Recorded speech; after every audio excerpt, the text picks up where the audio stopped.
Hello, everyone, and thank you so much for joining us for this panel. I'm Larissa Mori. I'm a visual effects journalist, and I'll be your host. Today, we're talking about working from home from the creative's perspective. In the post-COVID world, remote work is thought less of as an employee benefit or part of a flexible working policy, and more a standard operating procedure. Up to 2020, if you asked most creative companies, they would have said face-to-face contact was essential to maintaining their creative process. Due to the circumstances we all know about, these assumptions were thrown out the window. Many studios have come to realize that technology and workflows can not only survive but thrive in a distributed remote employee setup. But what does work from home mean for the individual creative? Can designers, visual effects artists, animators, supervisors, directors, and the many other creatives out there still communicate, collaborate, and create effectively without ever being in the same room? Is today's technology truly capable of syncing the creative process in the same way as sitting people in the same studio? Here to discuss that with me today are some top-notch creatives who are already accustomed to the work from home setup. Over the next 45 minutes or so, we're going to discuss the pros and cons from working from home and how future technologies and tools like Ftrack can map the future of remote creativity. So without further ado, I'd like to introduce our speakers. Hugo Guerra, director, supervisor, and star of Hugo's Desk. Hello, everyone. Hi. Dr. Diana Arellano, CGI-Development chapter lead and Scrum master. Hi, everyone. Hasraf Dulull, film and television director and producer. Hey, everyone. Super pleased to be here. And Kate Gabriel, 3D artist at the Mill and chair of ACM SIGGRAPH's London chapter. Hello, everybody. Thank you for having me. So Kate, as you're the last person to introduce yourself, I'd love to ask you the first question. What things changed for you in your workflow at the Mill since COVID? So honestly, like when it all started in March last year, it was a lot of uncertainty. And I think the biggest change for me was just the location, to be fair, because, you know, the Mill has offices all around the globe. We have offices in the US, we have offices in India. So we used to work together before on projects. We were collaborating on projects. So, and even in the office, we are using Teradicis. So that basically just got transformed to home. Obviously, what is now different is that suddenly you are missing the office buzz and you don't see your colleagues, and it can get sometimes a bit lonely. But then obviously we have teams, so we are still in touch. And the creative process, I think it haven't changed. It's just literally moved to a quieter environment. Interesting. So you feel like, you know, as an artist, you don't really feel removed from the process, say?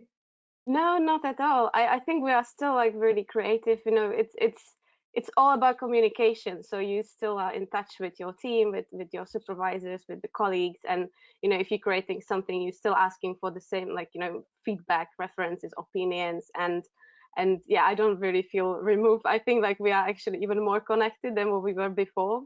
Like I think we definitely bond like much more with the other locations as well, like especially with Bangalore and yeah, with LA as well. Like, you know, it's been interesting that somehow it connects us a bit closer because we are all in the same situation, but we still trying to deliver the same high quality work. Do you feel like, I know you've been doing some really interesting things lately with Unreal as well. Like, do you feel like you still have you know, you're still as creative as you were before COVID hit? Yeah, I mean, definitely. I think, you know, also speaking from a creative as well as a production person, like the creative side, yeah, hasn't really changed too much because when we set up the production company, we set up to be cloud-based in a way so that we can minimize overhead costs and put it all on the screen. But I think for me, from a production point of view, it's been a little bit tricky because usually as a film production company, we are constantly going to places like EFM, AFM, South by Southwest, Sundance, and those don't particularly work very well on the Zoom or the online way of doing things because usually a lot of movies and television shows and deal makings, and you know, you're showing sizzle reels and previews of your work. Usually it's in a room or in a studio or at a marketplace, you know, like EFM or festivals. So that hasn't, you've tried to make it work, producers try to make it work, but the sales side of things is being a little bit more trickier because you just don't have that one-on-one. Like usually you just make the deal on the spot. Now you're like, oh, we're going to go back and think about it and stuff. But from a creative point of view, it's allowed me to access some of the most amazing talent like around the world. Whereas before it used to be so location based, like, oh, you got to be based in London or you got to be based nearby the studio.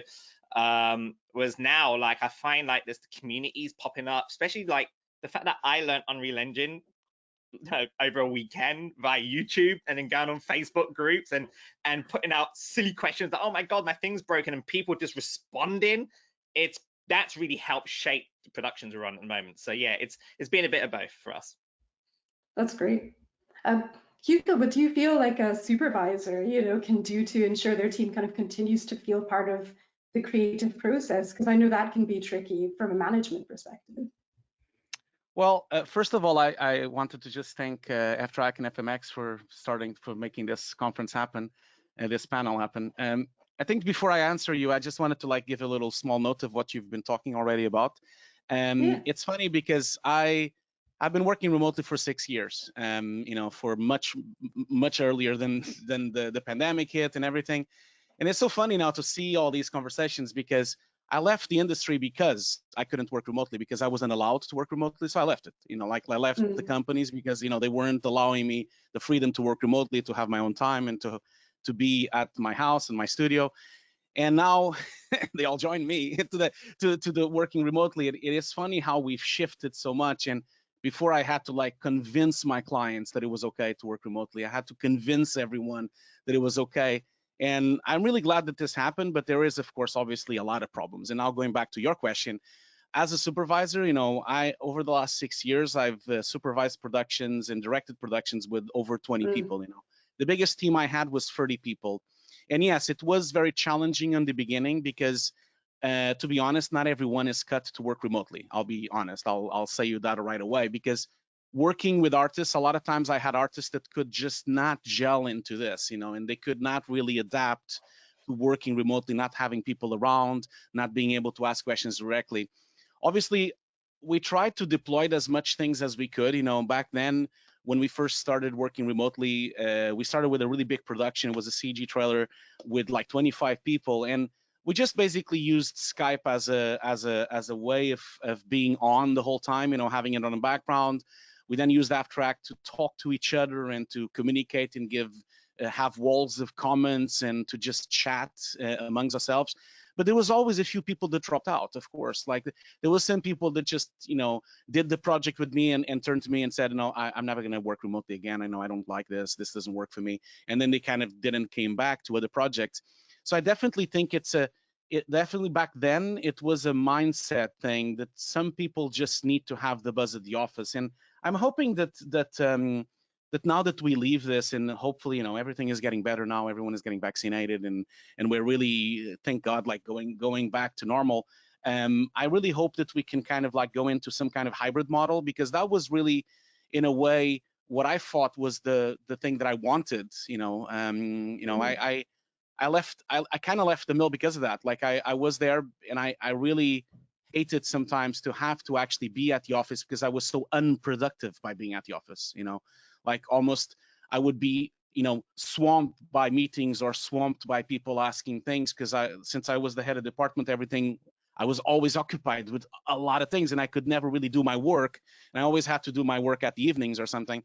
So I feel like I wish back then, and I hope that like in the future, we can go into a place where people can kind of choose to have 2 days at work at home and 2 days working at the office, and they can kind of congregate at the office on the most crunch times maybe, or they can congregate when they really need to be together. And then perhaps then sometimes they don't need to be at the office because maybe, there's other things on their lives that really needs for you to be at home, either because of your kids or because of your family, or because you have other things to do as well, and also flexible times as well. So I feel like definitely from a supervising point of view, it's very challenging. And still to this day, even now with the pandemic, I still choose very carefully the people that work with me on my team, because it has to be people have to kind of get used to it. A lot of people are not used to these kind of things. You know, they're not used to Skype. They're not using to Zoom. They're not used to having a microphone, to have a camera, to have all those things. You know, a lot of people are just not comfortable with it. So yeah, it's been very challenging. Yes. Wow. Yeah. I mean, I completely agree. I myself was remote before everyone went remote. So I completely agree that it's been so nice to see what used to be a huge struggle to convince everyone, you know, working remotely can work, to suddenly it being so well accepted now. And Diana, I'd love to know what you think. You know, as a leader in the industry, do you feel that there are any ways to make artists more comfortable with working remotely? Yeah, definitely. So basically for us, I'm now leading the CGI-Development. So we are a software development team. So we are in contact with the artists, but ourselves, we are not the artists, we are the developers. And in a way, the creative way of working is a bit different. So for us, it's very important to have this quiet time, to have this space and this where we can, this space and time where we can really focus on the solutions that we want to develop, that people are really concentrated on yeah, basically doing the best solutions that they can. And I remember while we were working in our offices here at Mackevision, we actually made it to have more space so people would have more. They are not all together in one room, but we have them more spread it. So it's less interruption. And one of the funny things is that we actually started implementing this one-day home office or working remote. And when the pandemic came, we were kind of prepared for that. Of course, there was what Hugo is talking about, is convincing the clients with us. It happened that the automotive industry is very reserved on their data. And of course, that's something we needed to overcome. But it was a whole global situation that led to this solution. So everybody had to work from home. And as you said, it was suddenly so available for everybody.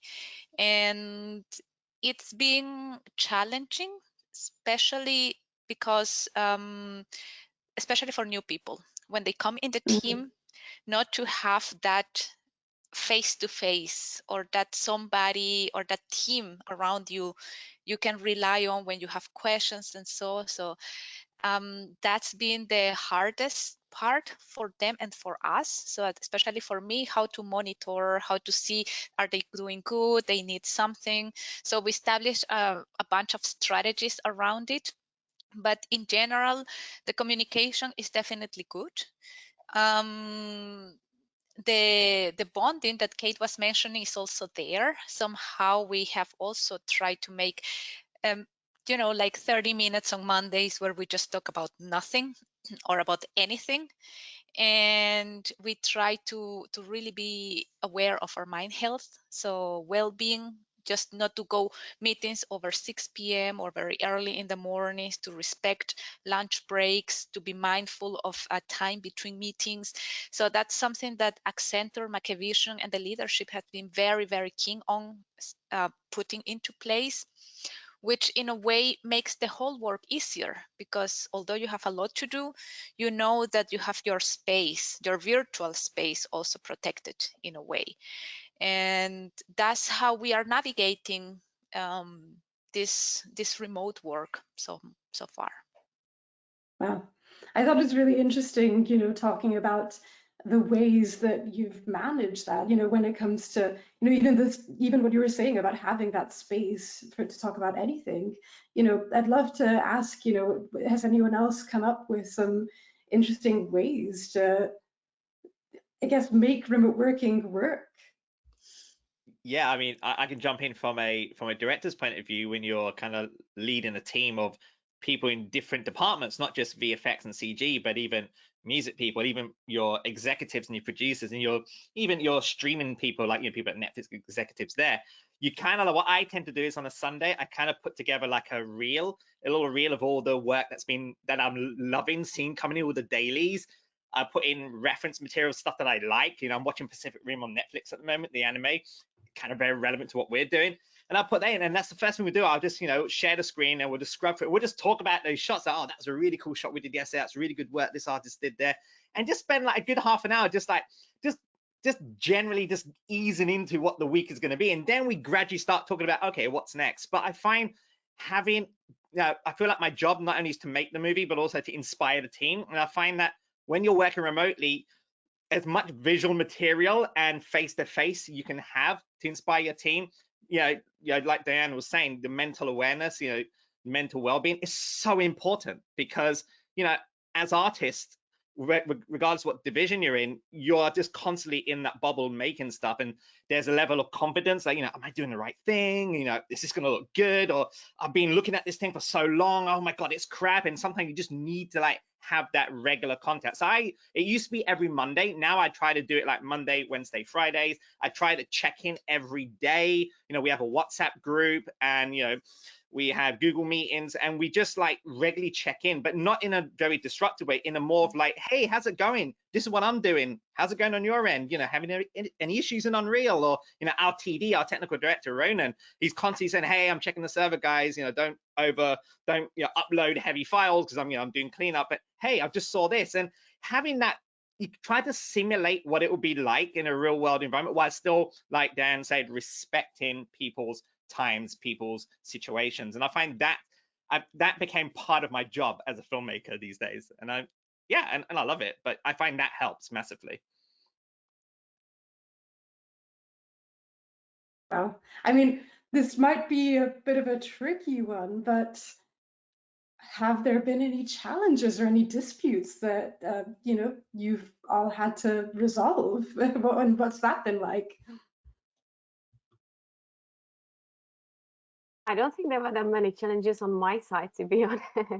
I think what could be sometimes challenging, like that I tend to like really focus on my work, and then sometimes I forgot to take a break, and then I realized that I'm still sitting on a very bad chair, which I've been for about a year thinking like I should probably buy a better chair to sit on, because then I have a back pain, obviously. And I think, yeah, it's more the fact that sometimes because in office you would go, you would walk, you would pass by people, you would maybe stay in the kitchen, have a coffee, you would chat a little bit. So sometimes obviously it's important for the communication, like what Has was saying. We have also like lots of chat rooms where you can just like checking on the others.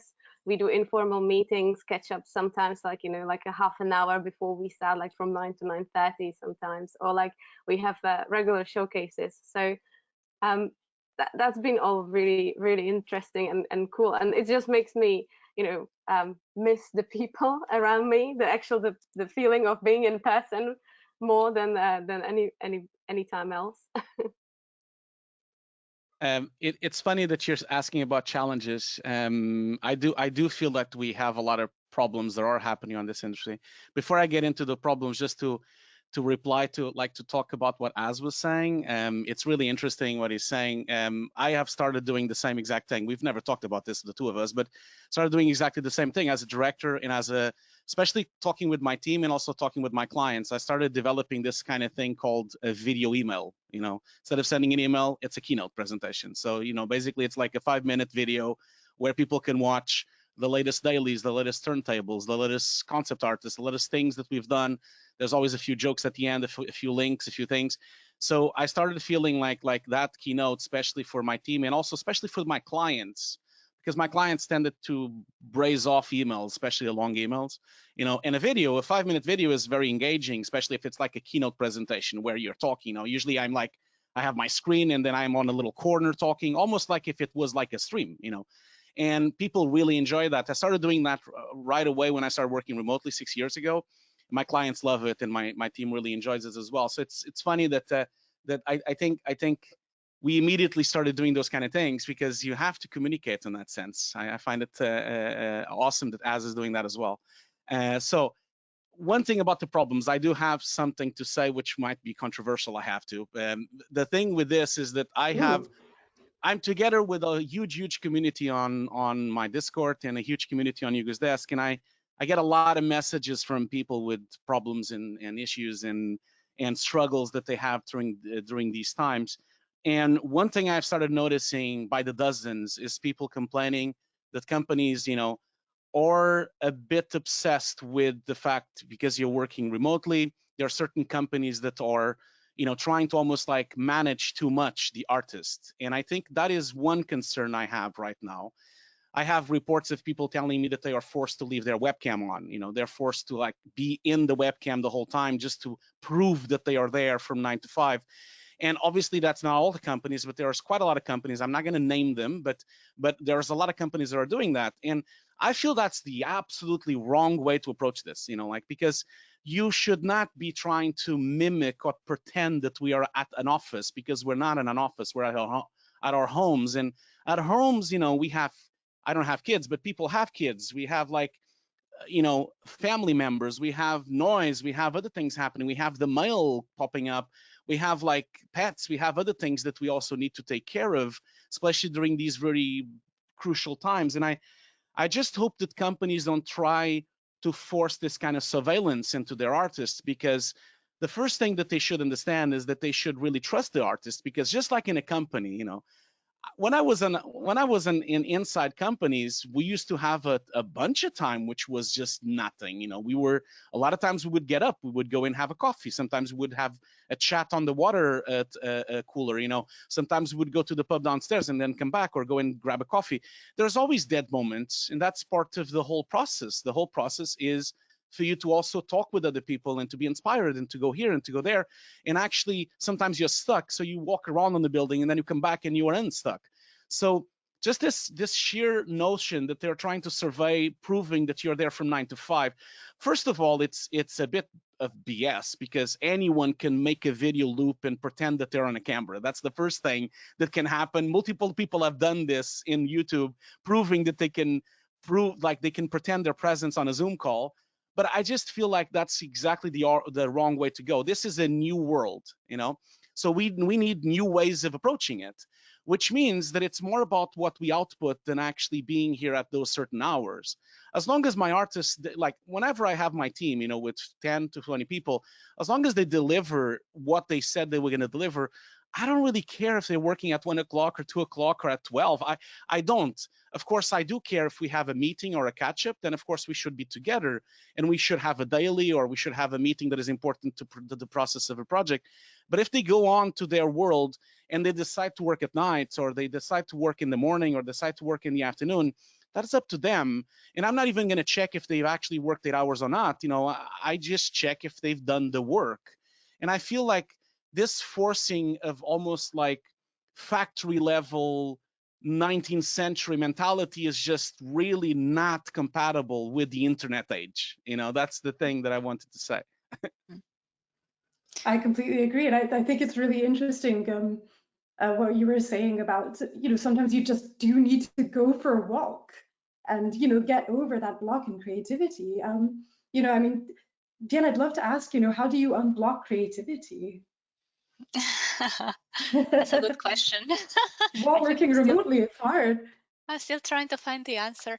But I guess it's all related in the sense with what Hugo is mentioning, this when you are more creative, right? So maybe you are more creative at 2 a.m. in the morning. Doesn't mean that everybody has to work at 2 a.m. in the morning, but you need to be flexible. And I think the fact that we can be at home and we have our own space and we can go for a walk, or we can, in theory, we should be able to schedule our time in a way that fits to us and to the work that we are doing, right?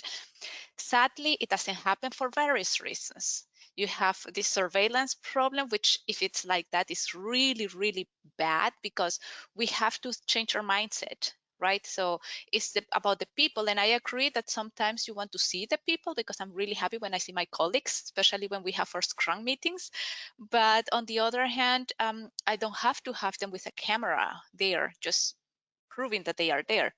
But I think flexibility and try to find a way, we are trying to find the ways that works better for us, right? So if somebody says, look, this afternoon I cannot be from 2 till 4 p.m. Fine. Just let us know, so we know if we need to count on you. We can just adapt, but then use that time in the best way that you can do. But it's I don't know, for me it's a tricky question, because even though I say that, I find it hard. Meetings come and I need to be available, and somehow I need to be there for other people so the whole day, and that I don't have this time for creativity. So I think it's also oneself needs to be very proactive about it and say, okay, I want you as my team to do this, but I also need to find this time for to do whatever it takes so I can come up with new ideas or better solutions.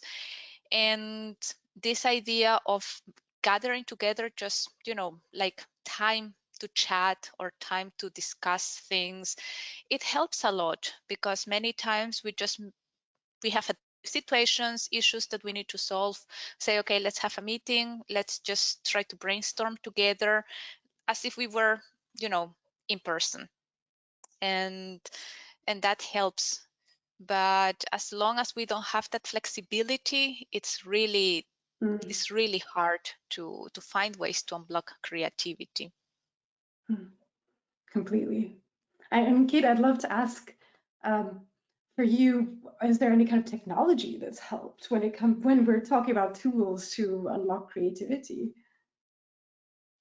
Well, of course, a good pipeline is essential. So thank you, Ftrack, because it's very, very important. Like, if you know that you can create something on the other side of the world, and then you can seamlessly get it to your location, and then maybe send it to another location, and multiple artists can work on the same asset at the same time. So I think it's very very important. And obviously, like, try new things. Like, if you have maybe like, some break, or if you don't have like crazy time on your job, and you know that you maybe have some space, you can look, like, watch some tutorials, or like, research new tools. And then you can, like, what we usually do, like, lots of people got also into Unreal, so now there was like a little fun club of like Unreal, so we were just chatting about it, and obviously some other like softwares with DNA, or like or anything else. And it's quite nice to, just like share links, opinions, and then, maybe cool tutorials, or like how to do things.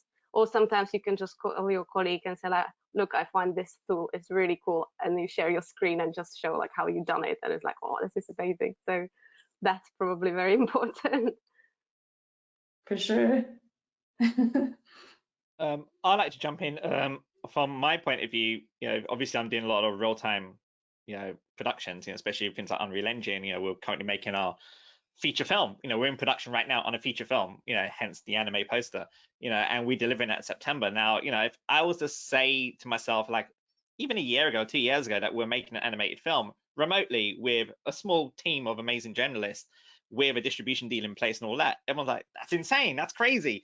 But we're able to do this and make it happen from a production point of view and creatively because of the tool sets. And it's not just the creative tools, like, Unreal Engine being amazing in terms of that, we can do stuff in real time and the rendering's much quicker, but also the way we work as well. Like, for example, like, if this was a conventional animated project, and I was just the typical director, well, I'll come in, I'll do my storyboards, and then I'm constantly like banging at the animation supervisor's door, the CG super and the VFX, and go, hey, get this shot right. It's not what I'm after. You do iterations after iterations. Your Ftrack review session is like crazy of annotations. Whereas now what we do is like, because being hands-on as a hands-on director, and a lot of directors are out there. I know, Hugo, you're very similar when you're directing as well. Like, being very hands-on helps, because in the case of Unreal Engine, I can go in, block my shots out, and then I can screen share, via Zoom or Skype, and I can block the shots out. Everyone can see what's happening. Sometimes I got a VCam rig with an iPad.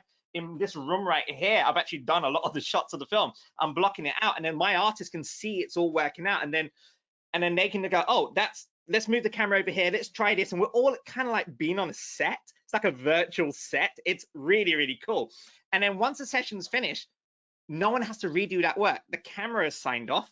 And then the artists that are building the environment goes, well, okay, well, there's the camera. We can build the environment around the camera. The animators go, okay, great, we can go animate our characters. There isn't that, rendering out a quick time, put it up there, sign off. We try to do stuff as much real time, and real time is the buzzword at the moment. Virtual production is the buzzword, and the fact that we're able to do that. But also there's also the idea of managing source control. I think source control is a huge thing, especially when you're doing an animated feature film where you've got a deadline to deliver for a streaming site or a distribution company, and data version control it has to be intact. It's like you said, Kate, set up a good pipeline at the start, the rest of your life is going to be so much easier through production. Then you just worry about creative. And we start using something called Perforce. So Perforce is source control.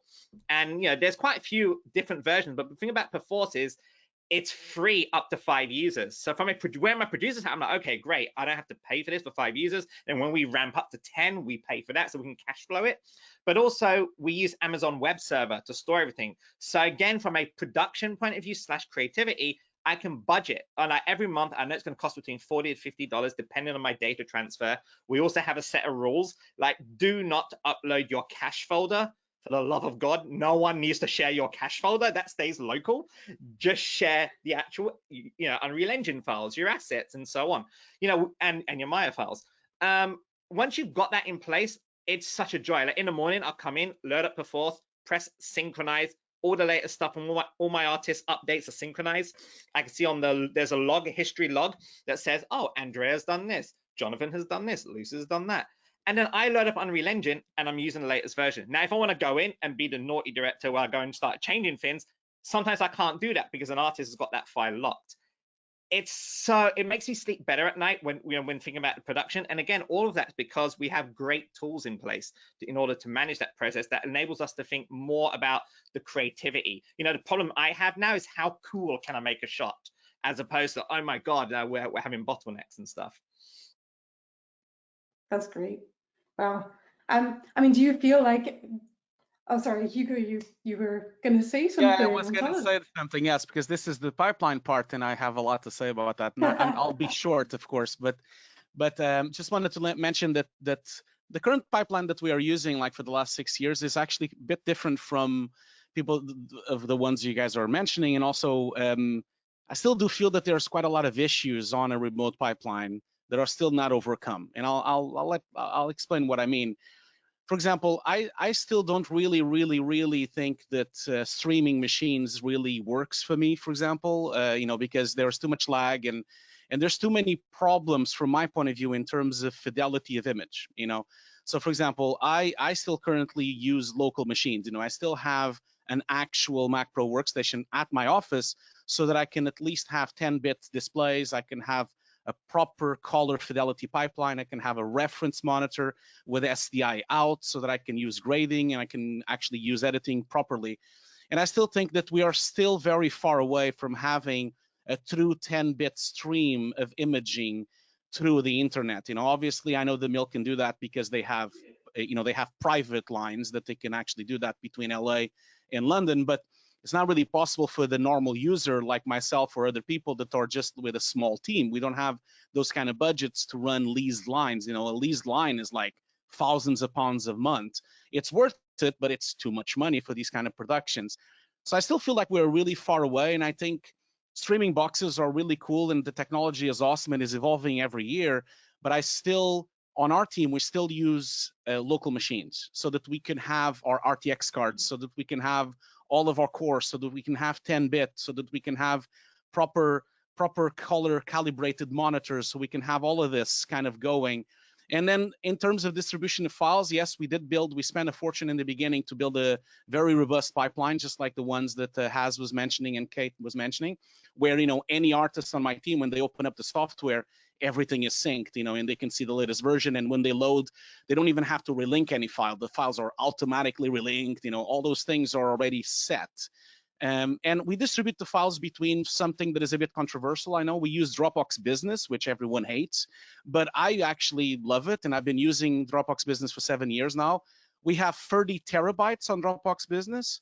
Like they have been an amazing partner to us, and it's been working really well. And it is so automated and so seamless with the files being synced all over the place. All my artists just automatically have all the files. Obviously, the only downside is that, you just have to be careful to choose the files you want to sync, because you don't want to sync the entire 30 terabytes. So I have the 30 terabytes on my own on my own office because I have a rate system, but most of my artists only have the shot that they're making synced. You know, they only have the tools they need to actually sync. So I still use that old school way of syncing files to the local machine, work in the local machine, and then upload them. And I still think this is still the best way to work in a very high-end, high-fidelity color way. But that, I think that is because I grade and I finish shots, and that becomes an issue.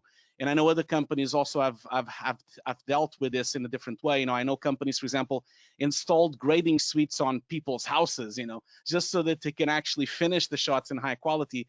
So we're still a long way to go to have high fidelity streaming, but it's definitely the future. Of course, it is. But I know, but in a way, I am a bit old school. I like to have my computer in my house.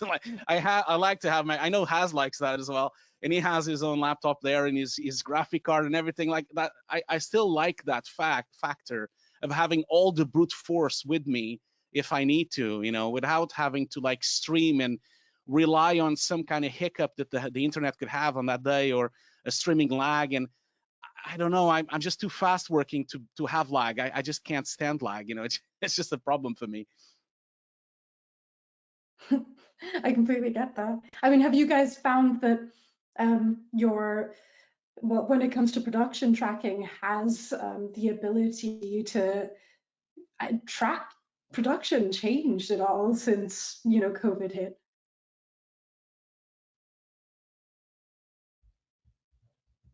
Well, asking someone specifically, sorry. Oh, well, no, I mean, anyone really, anyone who wants to jump in. So you're talking about like tracking the productions, if that has changed since COVID, you mean? Yeah. So, yeah, you know, when it comes, because obviously you've been working now remotely for, you know, years. I was wondering whether that's changed. Yeah, I'll be honest, so I'll be brief. It hasn't changed for my team at all because we all been working remotely for 6 years. So for us, it has changed for people that came in new, but I don't usually I work with the people I've been working for a while, you know, so they are used to working with us. And there's often, most of the people that come into my productions, they have been working remotely as well before. So I don't believe anything has changed for us. We use Ftrack for the whole thing, and then we just like kept the same stuff we had. Yeah, I mean, definitely in terms of like for tracking, I could just echo what Hugo said as well. Like nothing's really changed. You know, we still use, you know, we use a variety of tools. We use Ftrack. We use something called Trello as well, you know, which is it's free to use. And I use Trello mainly for like when I'm like dealing with my heads of departments, like my CG supervisor, my animation supervisor, because that's like a one-on-one thing creatively. And then for the rest of the team, you know, if we got like 20 plus artists and we're using various facilities around the world, then obviously we use like Ftrack because it's kind of standard and it all interconnects nicely with everyone's pipeline. But also, you know, there's tracking the production, then there's tracking, you know, like there's clients, obviously. So in the case of me being a director, like, you know, I'm obviously the client, but I also have a client too. And that's the financiers, the executives, and the distribution company. And I've got to send them stuff, and they have to give their notes because they all have notes, right? And for that, I find emails is a problem. Because here's the thing, like sometimes I'll get notes like from, you know, an executive in LA, and, you know, they've had their coffee early in the morning and it's like nighttime for us. And it'll be written in a way you're like, oh my God, like, that is so insulting. And then you get on the phone, it's like, oh, that's nothing like what your email suggested. Why don't you just say that? So I try to minimize the email notes that I give, being aware of what being on the receiving end, knowing what it's like. So I try to keep, you know, I think having worked remote for a long time, but especially now where I know the rest of my team are remote, and speed and efficiency is crucial, right? I don't want my artists thinking, oh, you know, spending like 20 minutes trying to figure out my notes, right? So I found as a director, my skill set, not just in filmmaking, but in terms of giving notes, has improved. Because now my notes are much more succinct. I'm talking bullet points. I was doing lots of images before now, but I understand that people don't have time to read long emails. So keep it succinct. Anything that needs a little bit more attention, I try to table it for the next daily session, or say, hey, to be discussed in dailies, move on to the next thing. And I find that helps a lot. And I find, you know, it's like, again, mental awareness that everyone's got different situations, everyone's got different, you know, issues of family or health issues. You don't know, not everyone shares that stuff with you. You know, I've had people like I just thought was like, oh my god, they're having an amazing life, and you don't know what goes on behind closed doors. So you have to be like, just try to keep it neutral and try to keep it very specific and on point. You know, the other thing also is sometimes I find, and this is a little bit controversial too, but sometimes I find it's a lot of work sometimes to set up things like Ftrack shotgun or whatever, when it's just quicker just to get my phone, just screenshot it and just WhatsApp it to my artist. They're like, oh yeah, okay, got it. So sometimes I do a lot of recording on my phone because I'm doing like you know, previs, or I'm doing something. I'm like, just record it. Or there's an error message that comes up. By the time I screenshot it, upload it, and then they download it, I'm gonna just take a photograph.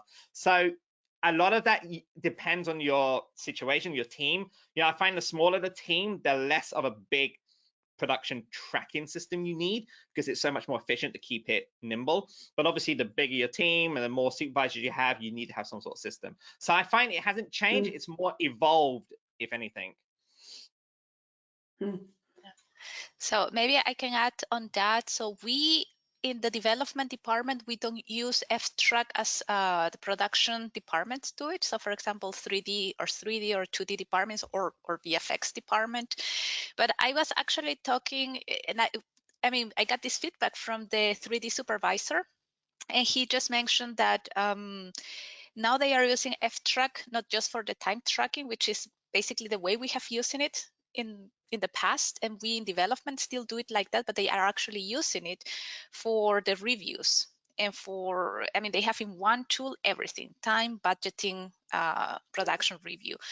And he also mentioning this about dailies, no? So adding more dailies, because now we don't have this opportunity of going to the desk of the next colleague or to say, hey, Has, how does it work? Is it okay? You know, and now you have the need to meet more, but they are actually scheduling more dailies where they can discuss more about the issues or the situations that they are having and keep track of the production. So I think the whole thing helped indeed to better oiled the whole process and how they were communicating, how they were working, how they were doing the reviews. And now that they have to do it virtually, it's coming to a point where it's actually working pretty well, and one could say that better than when they were working in person. So that's kind of the feedback I have from our 3D department at Mackevision. But I guess it's one needs to be aware of the needs, and also in which company you are working. No? So for example, for us, sending photos and so is, for good or for bad, maybe not the more secure way or most compliant way. But hey, if that works in certain scenarios, just go share your screen, do code reviews together on site. Don't wait for somebody to push their code and wait for next day to the reviews. Just ping them and say, hey, do you have time? Can we share our screen? And then we are done in 5 minutes. So for us, this is kind of the keeping track of productions is, now how are we going with our code development standards? Are people developing code in a way that is not just quality, the quality is good, but it's efficient, it's effective, and we always keep this 4 eyes policy or more. You know, you write something, but somebody else needs to review it, even though if it's just show it to somebody. Otherwise, we cannot ensure that the quality is good or what is being developed is what is needed.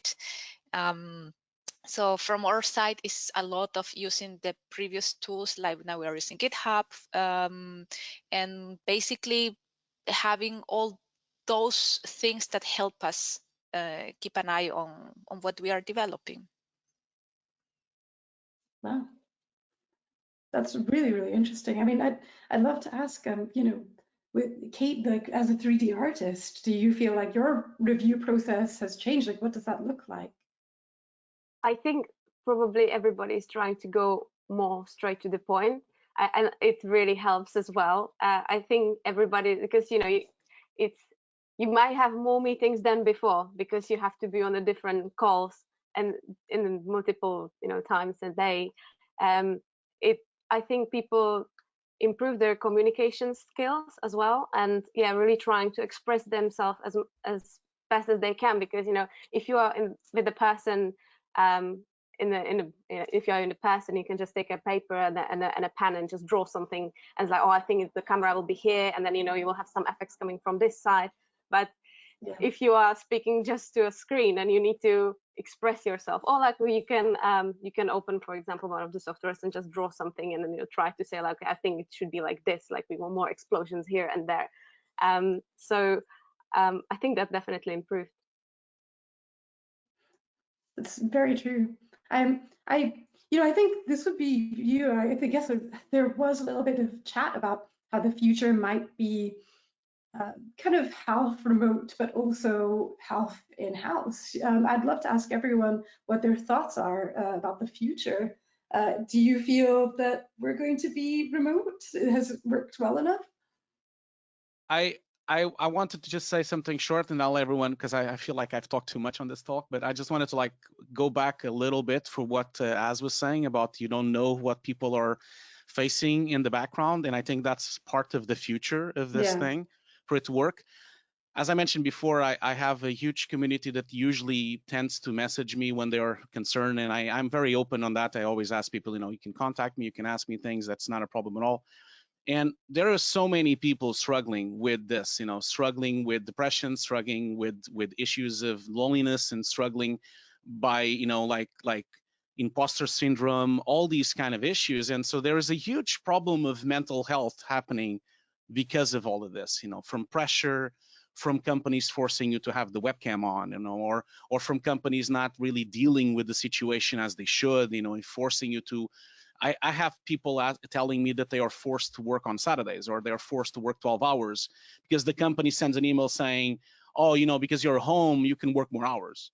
And because now you can work the hours that you were going to do your commute. So you can work 10 hours instead of hour because you were doing 2 hours commute, and people need to first of all, people need to speak out of this. They need to really confront the company about this, and maybe talk with their unions, or maybe talk with someone else to try to get some protection for this, because this is illegal.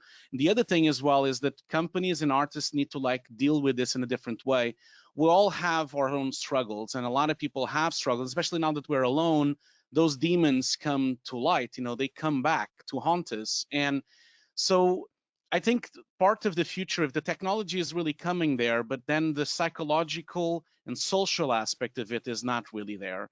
I think some companies are abusing their artists, and other artists are really not dealing with the way that they should deal with. So my advice is always to reach out if you're having struggles, and really for all the other people that are supervising, directing, and producing, like I said, you don't know what people are facing and what the problems they have behind them. So you need to be more forgiving, and also need to be more transparent, and you need to talk more with your artists to see and just check up on them and see if they're going well and if everything is going well, True. I cannot agree more with that. I'm such a huge advocate of mental health, and this is a topic that thankfully, or because of the situations we are living, is coming on top, but it's been always there.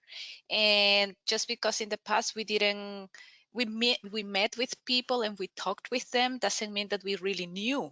So nothing has really changed. The problems are still there, I have to correct myself. They have changed, of course. Problems can be much worse for certain people, from some others might be different. So the situations has changed. But what I want to say is that it's not that mental awareness or this mental health is not a new thing. It's been there. That hasn't changed. It's a topic that has been there. And this flexibility, and many people want to go back to the office, if not for a short time, just for the sake of changing environments, for having their own space. I mean, I don't have an office. I work in my living room for 1.5 years. And sometimes I do feel the need to go to the office just to have my own desk and my big monitor. And I could have it here, but there are situations. And I thought, just how can I make my team feel more empowered, or listened to.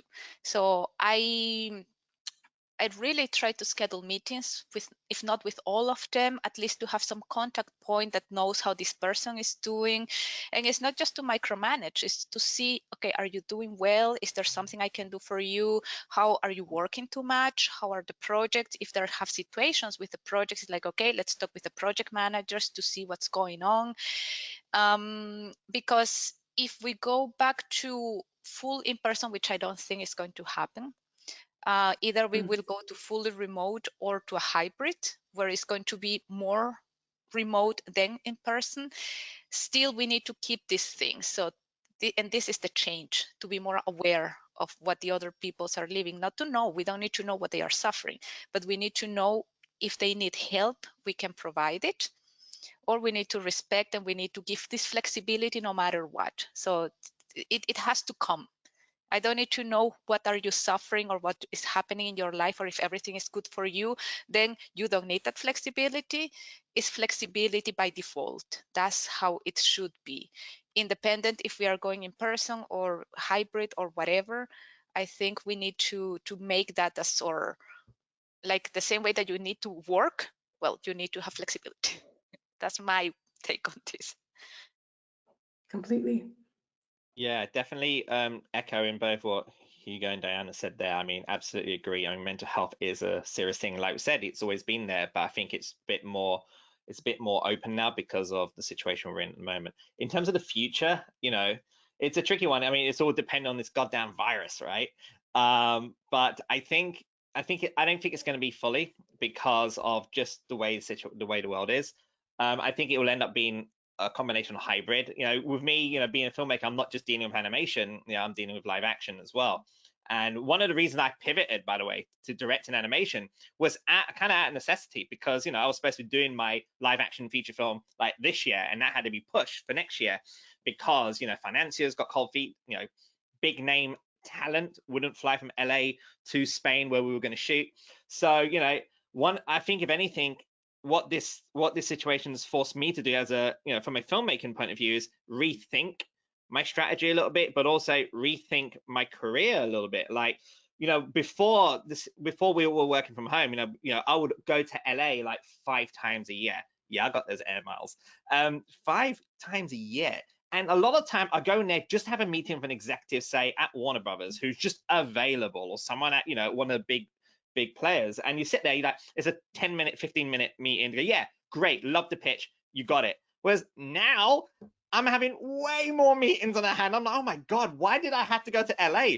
Like I'm having like 6 meetings with executives that would have taken a month for their assistant to book that meeting and to book the meeting room. And then, as typical LA Hollywood is, they're constantly rechanging their meeting. Oh, we have to reschedule. Oh, we have to change it. Whereas now, like, I'm finding I'm having much more meetings, and I'm finding that these executives that were so used to like having a meeting in a room, you got to fly over to take this meeting. We have a whole people in the room for you to pitch. They're now much more open. Say, hey, why don't you just pitch on Zoom, screen share, or send material beforehand? So I think that's going to have an influence with the way business is done. You know, there's the creative side, obviously, which we've talked about, but there's also the business side of things, which helps drive the creativity, right? And that's gonna have a bit of an impact. And I think I know a lot of like studios in LA that I know, a lot of friends that have studios, they've shut down their office. Like, you know, when we get, you know, when this COVID situation's like is over and everyone's like, you know, getting their vaccinations, we're not going to have an actual office, because not only have we saved a shit ton of money, but also with that money, we can pour it into talent and not compromise on paying talent their rate. Like for me, like I'm paying my artists their rates and more, and it shouldn't be because you're working from home, you don't have to travel, I can pay you less. Absolutely not. If anything, I should be able to give you more to, you know, to kind of incentivize you for working in this situation. And I think that mentality, that business mentality, is the thing that's going to be, you know, changing the industry a little bit in the future, for sure. I couldn't agree more. And I thought that was a really, really great conversation. I feel like we might have to wrap up now, but, you know, I'd love to say a huge thanks to, you know, all of our speakers today, Diana, Has, Hugo, Kate.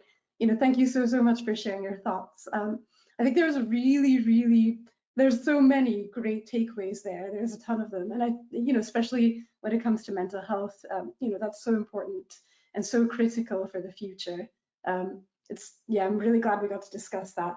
I'd love to thank everyone for attending. I hope you got as much out of that as I did. And thank you so much to FMX as well for setting up this conference, which is also virtual and remote. So it shows just how everyone is kind of working to find new and exciting solutions to this day and age. Thank you everyone, and stay tuned for the live Q&A coming up.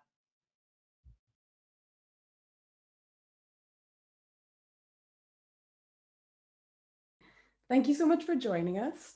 If you've watched the stream session on creating from home, you'll know we've discussed the new era of remote work. If you haven't watched it yet, it is actually available until the end of July via the FMX portal, so you can still catch up. What we discussed was how COVID-19 has prompted many companies to recognize that technology and workflows can survive a distributed remote employee setup. But we kind of looked into what working from home means for the individual creative as well as companies. We're now here to answer your questions live. And I'd like to reintroduce Mackevision's Dr. Diana Arellano, the Mill's Kate Gabriel, filmmaker Dulull, and Hugo Guerra of Hugo's Desk. Feel free to ask us any questions via the Zoom Q&A function or via the chat. Cool. Well, we have one question for Hugo. What are the most important next steps for the industry in terms of mental health? What changes do you feel the industry needs to make? Okay. Well, so first of all, thank you so much for everyone to be here. It's a pleasure to be at FMX once again. That's a really, really important question, although it's a very, I think, long question. I just did like a panel about that on my YouTube channel, actually. So if you probably want to go and check that out if you want to. But I think there's quite a lot of steps. First of all, I think that certain companies, and especially most companies, should probably support their employees a bit better. I feel like there's quite a lot of things lacking on that sense, where people, kind of get like swept away by deadlines and swept away by a lot of pressure at work, especially now that we're remotely, people feel quite alone.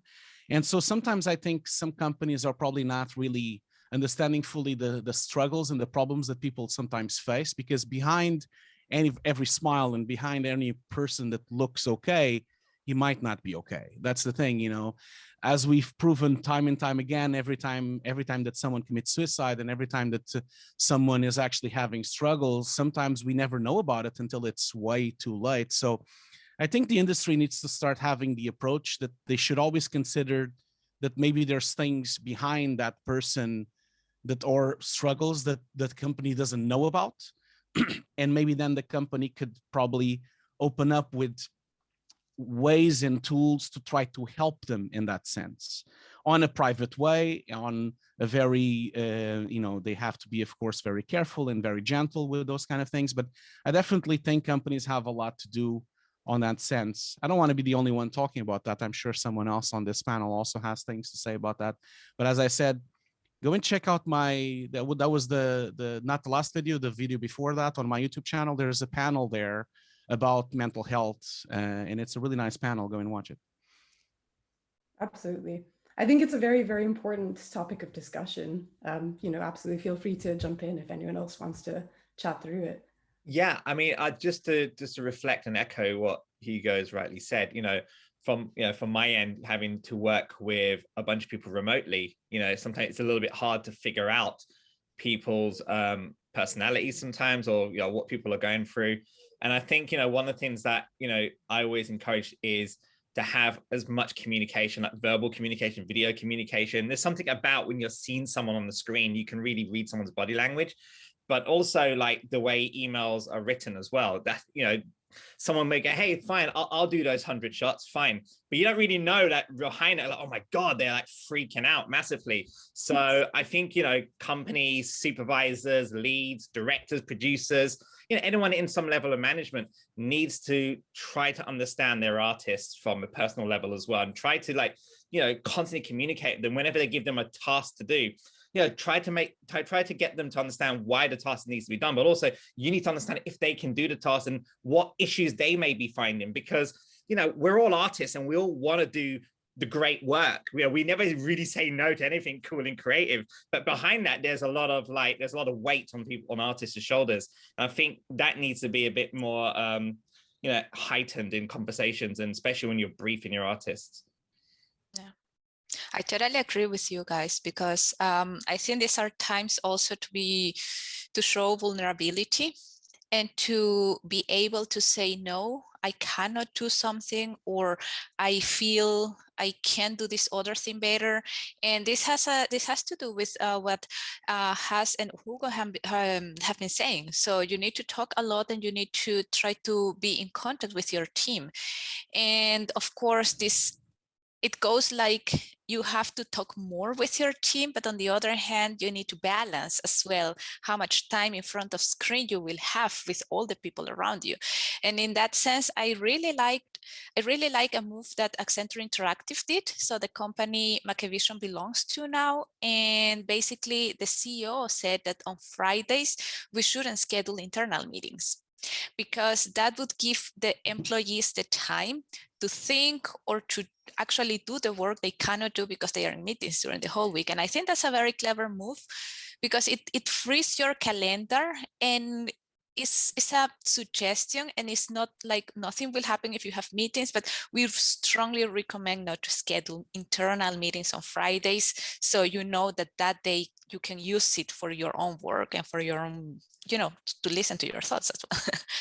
And I think these small measures, which are not small, these measures actually help to the whole topic of mental health and have this balance work life that now is just one big thing.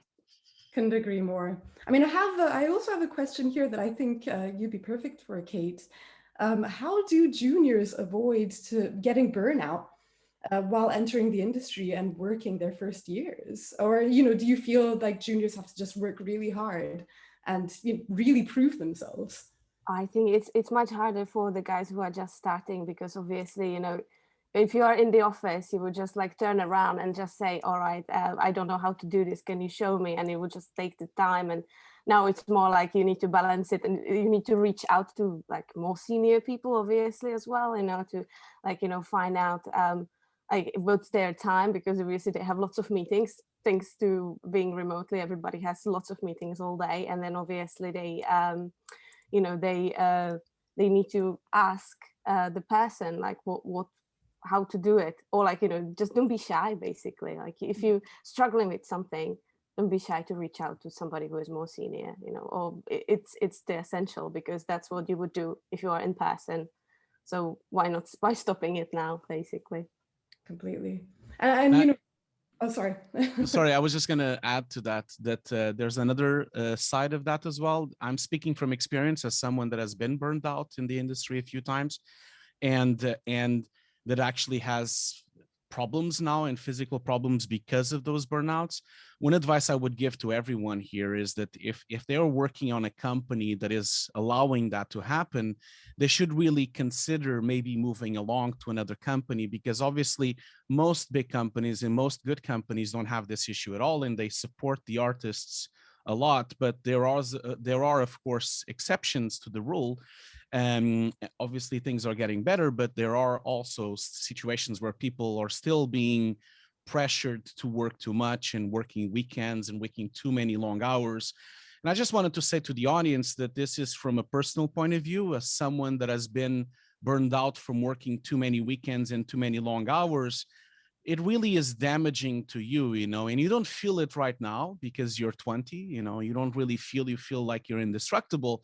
But now that I'm 42, I don't feel indestructible. I have headaches, and I have optical nerve damage, and I have sciatica back problems, and I have all sorts of old man stuff that happened because I didn't take care of myself better when I was younger. Also, of course, it's not entirely my fault. I also was not taken care of correctly as well by some companies. So I think you have to look back and look at your position, see if the company is responding to your questions, and if they are, that's great. And then maybe you can like lighten the load and try to relax a bit more. If they're not responding, then you need to move on and maybe say no, or maybe go to another place that could respect you better. That's really important. And I know as young people, they don't think about these things, but these things will happen to you as well when you get to 40 and 50, you know, so. Yeah, very true. I never thought I'd actually have some of the problems I have now when I was 20, so I completely agree with you. Oh, you mean you have pain in places you didn't know it existed? Yes, exactly. Yes. I don't know whether, you know, I think Haz, you'd be a really good person to jump in here. Do you have, for this question, do you have any tips or personal life hacks on keeping yourself motivated when working from home all day? That's a really, yeah, it's really interesting that question came up. It's actually a really good time because like when Hugo's talking about, you know, in terms of lifestyle and burnout, I mean, I for one has burnt out as well. Like, you know, I follow a similar career path to Hugo. We both worked in visual effects, and I started as a compositor. And you burn out very easily because you're trying to like please your producers and trying to do a good job yourself. But in terms of life hack, you know, I'm now 42 as well. And, you know, one of the big life hacks I do is I force myself to do exercise. And whereas before it was like, oh, I can skip exercise, I'll just get the shot done. But like right now I'm standing. And I've been, one of the biggest life hacks I found is I used to get loads of back pains as well. You know, when I was a compositor, I would just sit at my desk and you're focused on a shot and and 6 hours has gone by. You're like, oh my God, I'm still rotating in the shot or doing the shot. And then you get up and your back hurts, right? Whereas now in the mornings, like I get up early in the mornings and I go for a run and I come back, and it's amazing that what a run can do, because it's free. You don't have to join a gym. You just go run, like we have a park or just on the street. Just go for like a half an hour, 45-minute run. You come back, it does something to your body, your energy wise, and it just motivates you creatively. And I remember a couple of weeks ago, I didn't go running for a week because like, you know, it was raining or whatever reason I had, right? And when I went back to running, you really feel it like physically, but also mentally as well. You have so much stuff clouded in your head, especially when you're in a position like, you know, being a director and a producer where there's tons of decisions you have to make, tons of production meetings, as well as being creative. But there's decision making is so important that you need to have a clear head. And so the other life hack I also have is obviously standing and working. That has made a huge difference to my back. Like I haven't had backaches for like 2-3 years now. And I really felt it because I used to have all these like nerves shooting up my back, or I would get up and it would ache. So standing and working helps. You know, you don't have to buy an expensive standing desk. You know, when I started standing, I just made I kind of hacked together a standing desk, really. I put in like, you know, my useful boxes and a plank with some laptops. It's fine. But now I have a standing desk. The other thing I also do is stretching. I know this is going to be a workout class session here now, but stretching goes a long way. Like, you know, just even doing some of this stuff really helps your blood flow around your body and allows you to think clearly. The other life hack, this is going full on now, breathing. Oh my God, don't forget to breathe. As artists, you can easily forget to breathe when you're so focused on your screen. So now, you know, obviously I have an Apple Watch that reminds me to breathe, but I used to not think about breathing and stretching. I used to think, oh, I don't need to do that. I'm focused on my work. But when you breathe, it makes you feel better. And all the anxiety, and look, let's face it, every artist suffers from anxiety with some level or another, right? Whether you think, oh, my work's not good enough, or I'm a one-hit wonder if you're directing, or, you know, is this shot looking right? You know, and all of that stuff. Breathing helps as well. So you have to look after your body massively. Like Hugo said, like everyone here is saying, look after your body, because this will reflect in your work massively, and also the way you work with people as well. Completely agree. And Kate and Diana, I'd love to ask, you know, do you guys have any personal life hacks or tips for keeping yourself motivated while working from home? I'm basically researching other artists, and I'm just like keep, you know, looking at either if it's Instagram or anything else, like, you know, I'm just following so many artists and just see the good amount of work out there. Then, you know, it keeps me motivated, and obviously, like, you know, I'm trying to get better, and then, you know, it's still like, you know, pushing myself harder to like deliver better things. So, yeah, but I just wanted to react to the Apple Watch. I keep getting like, you have to breathe like at least 5 times a day. It's quite good because like, oh, I'm not breathing. Yes, it sounds common sense, right? And still we forget about the importance of moving or standing. And I have to say, I'm trying to still find myself life hacks that work for me on a long term, because it tends to happen that you start something and then you, for whatever reason, just stop, right? And sometimes I just find myself from 9 till 12 sitting, and my problem now are my knees, which they never hurt. And now I feel like when I'm standing, it's like, oh, whoa, what's happening? So I think it's, we shouldn't really wait, and we should have something that somehow force us to do these things. If it's an Apple Watch or somebody, or find a buddy, or just try to make us ourselves accountable for these little things or these changes in your life. So I don't know, for me, it's all about also organization. So I need to have it clear what is going to happen in the day or in the week, and also to have this feeling of achievement. No? So at the end of the day, what have you done? So, and lately I have been attending conferences, virtual conferences on women in tech, and it's amazing how we are all having the same issues and trying to find the same solutions in the end, right? So it's like, okay, for you as organization, so write down at the end of the day what you did. Somebody praised your work, write it down so you don't forget, put it on a sticky on your wall, so that will motivate you, because then it's like, okay, you're doing a great job. Nobody's there to give you a palm on the back, but still you can read it.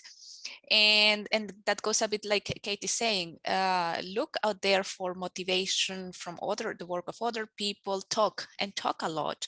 So I found out that just by telling somebody, my mentor or the person my boss or other colleagues, what is going on, then we find out, okay, so we are actually having the same thing. So what are you doing? Are you running? Are you doing that? I'm doing Zumba. So without that, I'm structured. So, and I'm forcing myself, I'm doing free classes, but just because that's my way of exercising. And if somebody else wants to join, great.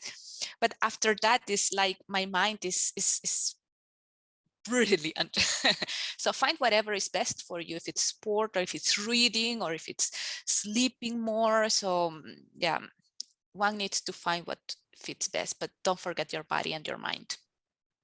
Absolutely. A bit of self-care goes a long way, doesn't it? I mean, I'm really jealous of you guys exercising regularly, because it's a struggle I've had for years. I have no idea how you do it. Yeah. I mean, the next question from Nico is getting into a bit more technical realms. What tools have helped you most in regards to kind of creating from home? Yeah, I mean, I can jump in on this one. I'm sure everyone's got tools as well. I mean, for me, I'll keep it simple. For me, it's Perforce. Perforce is source control. I've only been using it since like last year, I think, middle of last year. Before that, it was chaos. We're using Dropbox, Google Drive, and all of that stuff that you think is the best way to do remote work. But when you're working on an actual big project with lots of assets and lots of people, you start to realize you need things like Ftrack, you need things like Perforce and Amazon Web Server. So from a producer's hat on, I always make sure we budget for Perforce. And by the way, just so you know, if you're an independent artist or independent filmmaker and you want to collaborate remotely with people and you want source control, but don't have money to spend on source control, you can use Perforce, by the way, because it's up to 5 users, it's free. So all you're paying for is whatever's you're hosting your server, which is either Amazon Web Server or your own server. That's helped massively. And obviously, we use things like SyncSketch, we use CineSync for creative remote reviews. But yeah, those are my tools for now. Does anyone else want to jump in? Any other technical tips? I think for me it's definitely actually Ftrack, because it starts to be like my daily, in the morning you check your emails, you check your Teams, and then you go and check Ftrack, what's new in there, and you can see exactly like, what art is done, published on each project, and also like what's like if somebody left a note that like they're struggling or something, and then you can get back to them. And some people they prefer, or even if you have a review session on a call, you just open the browser and you can see it, right? You can share your screen, you can play it directly through. So it's really helpful. For us as well. So here in Mackevision, like the production department, 3D, 2D, they are using Ftrack as well. So we are the software development part, so we are kind of integrated into that. But I think that helps a lot. And right now we have some of our developers actually tailoring Ftrack to the needs that we have. So in terms of how the reviews should be done, who should be allowed, what kind of teams, what kind of structure you want to, or we need actually to make the work more efficient. And from the project management or from the project tracking point of view, it helps a lot, and other tools related to that in VFX. So they are what keep them. So from the project perspective, so what needs to be done, what is the status, what is missing, and who's working on what, how much time, and so on. Yeah, so I'm not going to repeat what everyone said, because it's the same pipeline as pretty much that I'm using as well. I would say one extra thing is that we at my company, we developed quite a lot of custom tools, because there was, of course, certain things that had to be done. So I really recommend hiring a developer. You know, even if you're a small company, it really changed my company. Really, we are really a small shop. You know, we at all times only have like 3 or 4 people on my company. Like, it's not a lot of people. It's always a small shop. So, but at the beginning of setting up everything, I hired like a programmer and a Python developer, and we created a custom tool where we could open all the shots and sync all the paths, and so that everyone could actually have, you know, basically a sub menu on top of Nuke, of Maya, of Houdini, where they could organize their shots and they could share assets and everything without having to think about paths, you know, basically making it idiot proof. You know, that's pretty much it. So I really would recommend that, because obviously off the shelf stuff is good, but Ftrack is amazing, of course. You know, I'm not just saying that because this is an event by them. I've been using Ftrack for almost, like, I don't know, like, I don't even know when it started. It was such a long time ago that I started using, still at the mill when I started using Ftrack. So it is an amazing tool, but it's always not enough. There's always some extra stuff that is required, and that's why you should hire someone. As one extra note that I would say is for communication, that's something that we haven't spoke about. Obviously, people use a lot Zoom, and they use a lot Skype, and they use a lot of those normal tools that everyone uses. But I would really recommend people starting looking into Discord. Discord is a really powerful tool. It has also a huge community. You can find a lot of artists with really nice channels there. And you can, of course, do a private channel. I use Discord for talking with all my artists, and also to talk with my students as well. I have several Discord channels. And it really becomes a really great way to communicate. Obviously, it's mostly not for work, really. It's more for banter and sharing things and just having chats. That's what I would recommend as well on that side. Also WhatsApp as well, just to jump in. There's obviously you can have a Zoom call and stuff, but sometimes you just want a quick answer. Yeah. Like I've got WhatsApp groups. I've got like WhatsApp group for animation, WhatsApp group for production. And sometimes you just want to say, hey, are we doing this thing? And you get an instant reply, as opposed to sending an email, waiting for an email to come through. Did you get the link? Did you get the link? Did you get the link? That's a classic one. Yeah. Yeah. Did you get the link? Where's the link? Could you email me the link again? I just wanted to say one thing. You know, we were all talking about stretching and exercising, this and that, and sleeping. I would really recommend an amazing book that changed my life about sleeping, and it's called Why We Sleep. It's from Matthew Walker. It's called The New Science of Sleep and Dreams. Really changed my life after I've read that book. You should all go and read this book. It's called Why We Sleep. And it really states the case that people should sleep 8 hours a day. And actually, he states the case that people should actually be, when they go to the doctors, they should be prescribed sleep. Instead of just being prescribed medication, they should be prescribed, okay, you need to sleep 8 hours a day, and you need to tell your worker, that your employee, that you have to sleep 8 hours a day. And because it's a doctor prescription, then he's forced to do it. It's a really interesting book. It really changed my way of looking at things. And now, ever since I read the book, always sleep 8 hours, like no matter what, because it's really damaging for you if you don't sleep 8 hours. People really can have all their opinions about it, but there's scientific fact in this book about the 8-hour sleep, you know.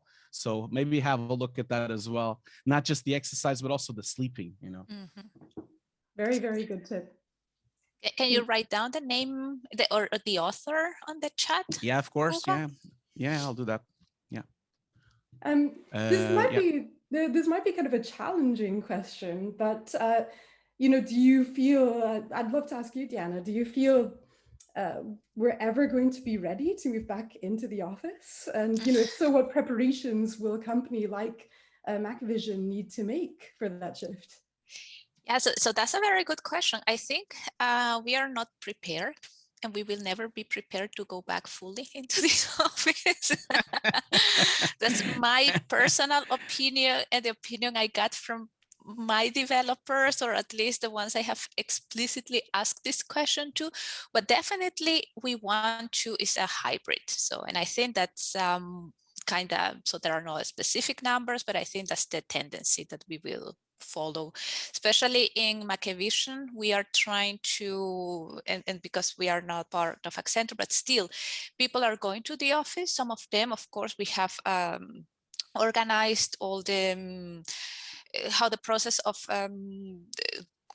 going. So we don't have a booking system right now, for example, but we know already that not everybody's going fully. So for example, the whole development department has been in home office since the very, very beginning. So, and it's been like 1 or 2 people, including me, who have been going back maybe once a month, but everybody else is at home, and it's been working just great. The next step is really to, how you call that, to rearrange the space. So that's kind of what is going to happen. So we can really have the physical space prepare for the people who want to go back to work, but it won't be anyway a 5 days a week thing. It will be more like trying to book it, see who is going to be there. Do I really need to go there today, or is there a meeting, or we want to have a workshop? So it's more like to have this work social part in the office. And of course, that requires that offices need to be rearranged, refurnished, walls teared down, desks rearranged, and so on. But definitely 100%. I mean, Hugo has been working fully from home, so for a long time. And for people who have been working fully in the office, we realized that the benefits of working from home, with the advantage of being able to work with the colleagues, you know, shoulder to shoulder when that is allowed. And but this massive, fully booked or offices, that's not going to happen. I really hope that we at least go to a hybrid system like you were mentioning, Diana. I really hope so, because I've been trying to advocate for a hybrid system for more than a decade now, but it's been so hard. But I think now after the pandemic, everything has changed. So now they can't really go away from this anymore. I think it's changed forever, really the way that we work. And having a hybrid system would really mean that people can actually go to the office only when they need. I think that's going to be very crucial. But it's gonna have a large impact, because obviously all these offices are very expensive. You know, I work and live in London. Most of the offices in the visual effects companies, they're in the center of London. You know, those are millions of pound rent. You know, so there's a lot of shift there as well. I'm not sure if we are only going to be at the office sometimes. I'm not sure if the companies need to move out of the center of the city, or if they need to move out to somewhere cheaper as well, because it really starts to not make a lot of sense to have an office near Oxford Circus, you know, because what's the point? You know, and also commute also is a problem as well, because it's just going to get worse. It was already getting worse before the pandemic, you know, especially if you live in a crowded city like London. I used to always take an hour to go to work, regardless of what I did, regardless of where I lived. So there's a lot of things that need to happen, and it's going to be difficult, because some companies I look at, for example, at Framestore at the Mill, they just build a new office. You know, they had like, the mill was a few years ago, but Framestore did it very recently. So it's a problem for companies like that, where they've built a shiny new office in the center of London, and now maybe it will be used half capacity. So what other alternatives can happen there? Are they going to sublet the parts? Are they going to adapt and put down walls and maybe make studios out of certain areas? Maybe that's a good idea. Maybe everyone should have a virtual studio, for example, instead of having just an office with 50 people on a computer. So there's a lot of questions and things going on that will require investment, of course, and a complete rethinking of how these offices are built, you know, so. Yeah. I personally looking forward to go back to the office, to be honest, because it's been since 2020. It's crazy. It's been like a year, so I'm really looking forward to go back. And you know, I see more and more people are slowly coming in, just like, you know, as you were saying, like once a week or twice a week, or like if it's the end of the project, for example. So, oh, you guys are not on the office yet. I thought that maybe you were already, kind of some of you already at the office. Yeah, there are some. I haven't been there personally yet, so I'm looking forward to go back. I think it will be probably like half and half. I think if suddenly we will go back to how it was before, lots of people will collapse, because you know, it just the tube. Oh my God, it's been insane. Even if you manage to, like, you know, finish on time, it will still take you 1 hour and a half to get home, because suddenly you will try to get a tube on Oxford Circus and you will get stuck in a crowd, and then you are in the middle and you can't walk anywhere because you have like, I don't know how many people around you. So it's been really frustrating. I guess like maybe people will try to different alternatives to how to get to work, maybe more like cycling or, you know, walking, rather take the time in the morning and just walk, if it's not raining, of course. I think we only have time for one more question, and I'd love to ask you, Has, you know, what advice do you have for those of us who want to go out on our own and start creating our own content from a remote setup, from Danny? That's a good question, and yeah, very relevant. I would say, firstly, you know, think about the projects that you're going to do before you go out on your own. Like, you know, as artists, we all think everything, you know, as content creators, we think what we're creating is amazing and it's original, it's unique, but there's no such thing as original and unique. You know, if you got an idea, someone else has got a similar idea.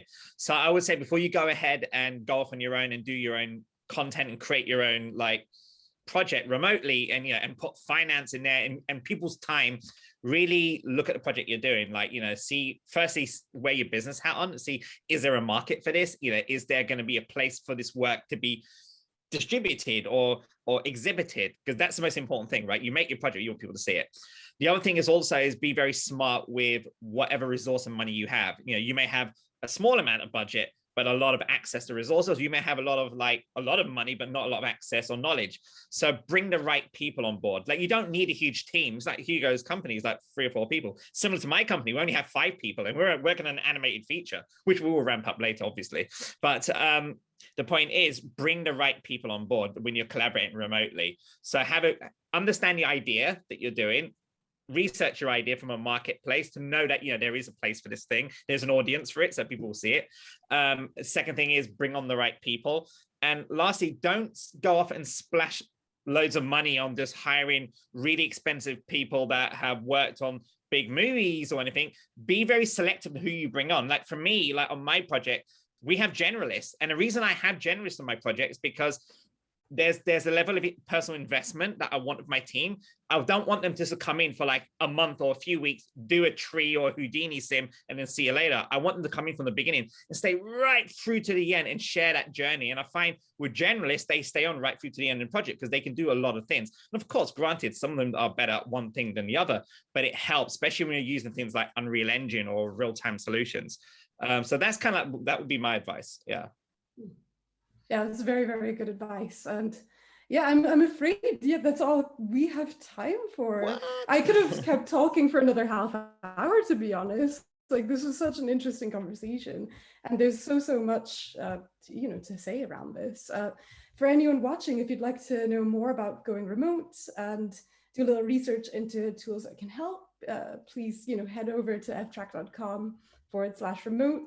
Ftrack creates Ftrack Studio, Ftrack Review, and CineSync. And we were talking about these platforms. They help teams collaborate and communicate even when working from home. Whether that's creating project plans, tracking assets, or discussing versions via synchronized media review. So feel free to check it out. And thank you so much again to Diana and Kate, Hugo and Has for your time, your thoughts. I thought this was an absolutely fantastic discussion, and yeah, looking forward to the next one. Honestly, we should do a part 2. Yes, definitely. Thank you very much, everybody. Nice meeting you all and nice sharing with all of you, and enjoy the FMX. Thanks, guys. Thanks. Enjoy. Bye. Bye-bye. Bye, everyone.